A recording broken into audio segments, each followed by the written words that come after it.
What we're going to talk about today is a question I get all the time. What's better to own, an apartment or a single family home? And this can break down both ways. Now, if you go online and you Google and you do a search, everybody's going to say, you got to own apartments. You got to own apartments. Single family homes are nothing.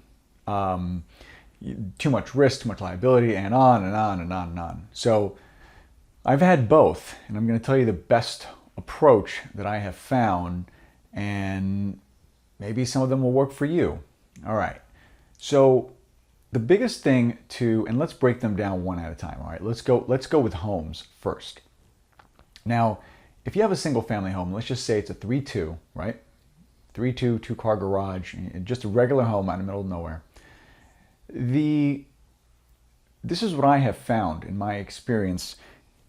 The lifespan of the tenant is longer in a home. It's usually 2 to 4 years. And that's a great thing, right? Because they're there longer. The rents are more, right? They're paying more for rent. And you're always going to get more for rent for a house because you have more property. And the quality of the renter is usually better. Why? Because typically they have a family, right? A single guy usually doesn't rent a big house. It happens, but it's not very common.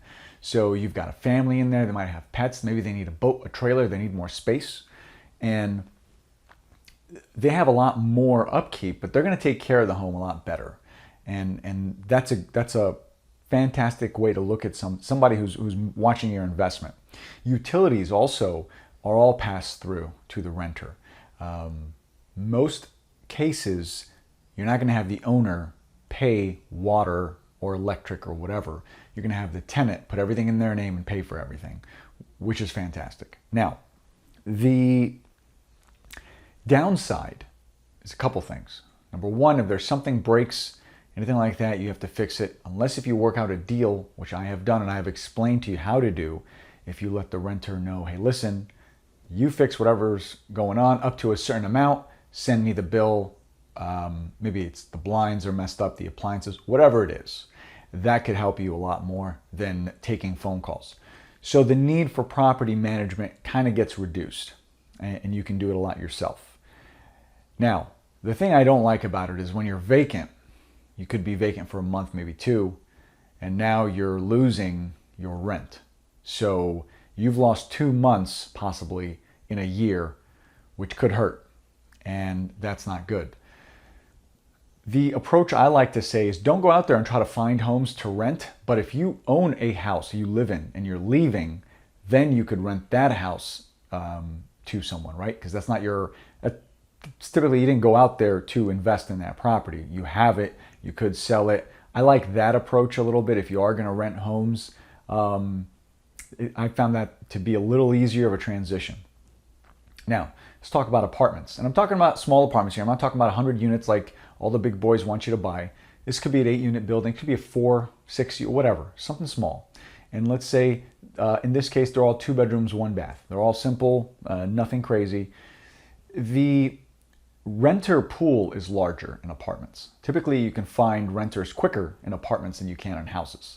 That's just from what I've seen.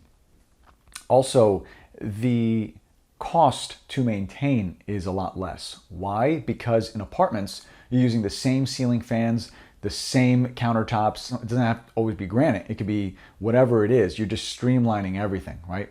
Where a house, sometimes depending on where it is, you've got to customize it a little bit to that particular person. And you don't have that so much in an apartment. Now, the lifespan of a renter in an apartment typically is 1 to 2 years. You are going to have those guys that have been there for 10 years. It's just not very likely. Most of the time, they don't stay there that long. An apartment is typically not a family who's going to stay there for years and years and years. It could be a couple, could be a single guy transitioning. Maybe he's had a wife is there. She had a deaf husband. He's going through a divorce. It could be something like that. A younger person coming up. But again, someone getting out of college is not typically your best renter in all cases, right? They don't have a lot of rental history. So it's a little bit, you got to take that with a grain of salt. You really got to play with it. The other things I like about it is if you're in an apartment, you're usually not going with A property. Most investors don't buy A property. They buy C. As a matter of fact, it's all over the place, right? Everybody wants to buy C's and they want to turn them into B's or something like that. They're not buying A property. Where in a house, you're going for a better neighborhood in general. An apartment, you really can't do that because if you're going for a really nice apartment, you're overpaying a lot, and who knows if it's gonna make sense to you. So your renter quality is kind of built in, and they typically don't have a lot of stuff, right? Some need a garage and storage and all that stuff, but most renters, they don't own a whole lot unless they're downsizing, unless they're coming from a house that had 4 bedrooms or something like that. And that's another thing to look for, right? Because when they leave, you got to clean the place out, you got to keep it ready and move to go. And that's also another thing. Finally, the thing I love most about apartments is if you've got 4, maybe 6 units, even if you have 1 or 2 vacancies, you're still getting a little bit of an income stream. While houses have an advantage because you could always refi them easier, you may not have to go through a commercial loan. Everybody does a home equity line somewhere. It's a lot easier to get cash out of the property. See, there's only 2 ways to get cash out of real estate. You got to sell or refi it. Cash flow is cash flow, but by the time you recoup all your money, we're talking 7 or 10 years. I'm talking about more instant. So the apartment is great, but here's another thing people don't notice. The only way apartments go up in value is a couple ways. Number one, you got to raise rents. You got to raise the income stream. And yeah, the cap rates can play a little bit, but that has to do with interest rates. That has to do with a lot of things that you can't control. In a house, same thing. You really can't control it. But if everybody around you is selling for 50 grand, 100 grand more, your investment goes up that much. So that's another thing to look at. How long are you keeping these things?